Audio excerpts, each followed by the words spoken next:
News 8 at 5 starts now. The officer never got out of his vehicle, never had a chance to go for his weapon.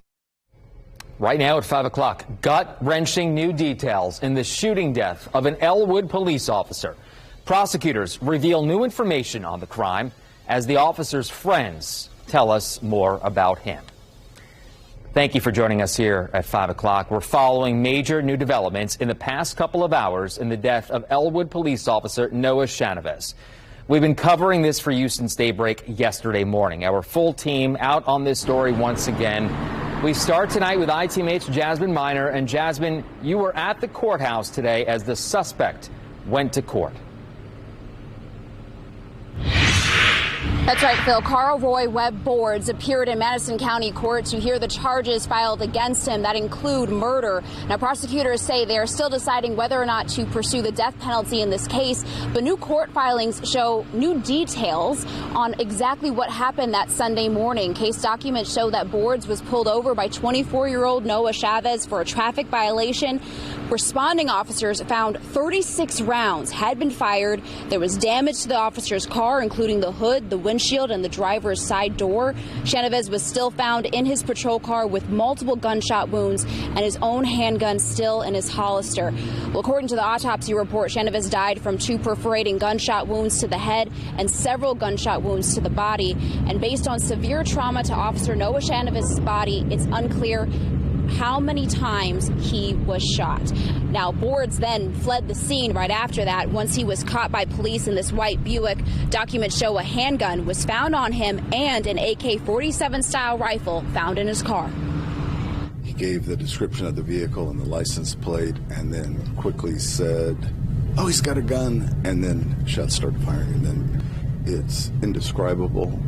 It's something we know that we face every single day. I was a police officer in Anderson for 15 years myself. We all know this is a possibility, but no one, this is not, so we've had 7 officers shot in my tenure as prosecutor in this community. This is the first death we've had here in quite a long time. I'm disappointed that he wasn't on parole, he wasn't on probation in Marion County from the shooting at the officers there. Prosecutor Rodney Cummings there says Boards is being held in Hamilton County. That's because since the incident happened in Madison County, out of respect, it didn't make sense to have him over here. But like you said, this is the first officer he's been around that has been killed in some time. And so he said the community is really hurting over this. We did ask how Boards was able to get a hold of those weapons. And Cummings did say that someone bought that handgun for Boards and then gave it to him, but it's still unclear of how he got a hold of that AK-47 style rifle. I'm Jasmine Miner for Wish TV, ITMate. Jasmine, thank you. Let's bring in fellow ITMate reporter Richard Essex now. And Richard, you found stunning information in the suspect's criminal history. Well, Boards has an extensive criminal history involving firearms that go back to 2006 when he took a shot at IMPD officer. Then in 1999, he took a shot at one of his family members.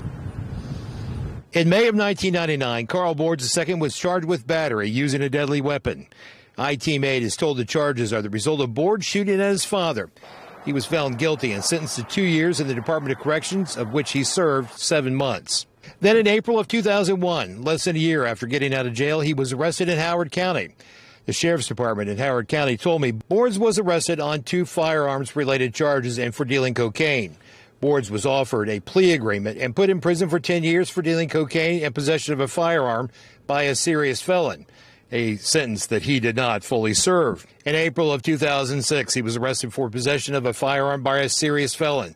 The charges were later dismissed by the state. Just a few months later, in November of 2006, Boards was arrested for the attempted murder of a police officer in Indianapolis.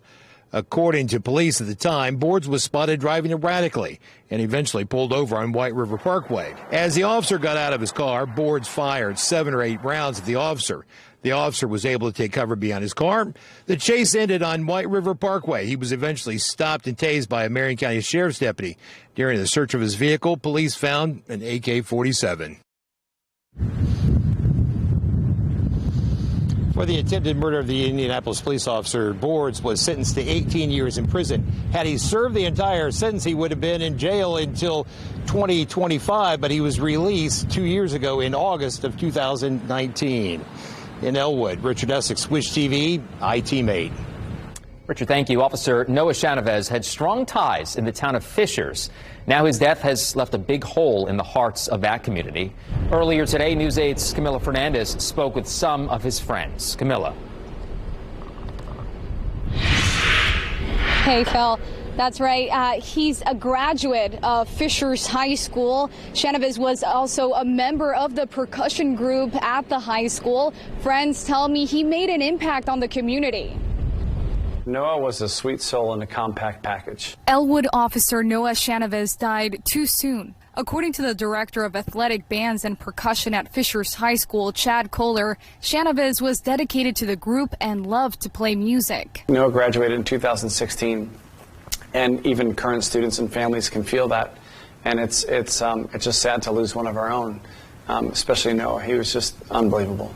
Both Chavez and Molly Baldwin were snare drummers at the high school. She says he had a sense of humor and could light up the room with just a smile. He was just a really great person to be around, always kind and laughing and just making sure that nobody around him was sad. He worked his tail off, and he worked harder than more people than I've ever known. And I'm not just saying that. I mean, that is the truth. And to see what he accomplished, his senior year, he was able to play snare in one of our winter percussion groups. Baldwin says he always wanted to serve his community and become a police officer. He also previously served for 5 years in the U.S. Army. Overall, friends say they will do whatever they can to support his family and uplift the community. Through just, covering the family in prayer and thoughts, and I believe that healing and restoration will come.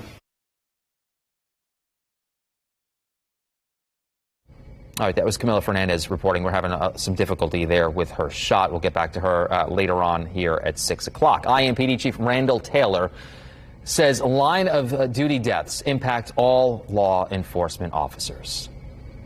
Death is always a tragic thing in law enforcement, but a young man who served his country and then is trying to start his career in law enforcement so young to be taken out by someone that it's just ridiculous.